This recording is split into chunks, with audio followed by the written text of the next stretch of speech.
திருச்செந்தூர் கோயிலிலே வேளாடணும் சண்முகா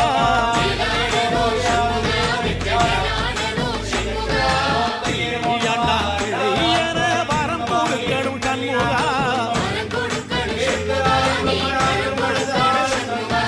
கண்ணுபடும்படி சண்முகா இந்த காலம் முழுவதும் சண்முகா உன்ன நினைக்கிற சண்முகா நல்ல செல்வம் பொழிக்கணும் சண்முகா சின்ன வரங்களை அள்ளி கொடுக்கிற கொடை வளரே சண்முகா ஓடி வளர்ந்த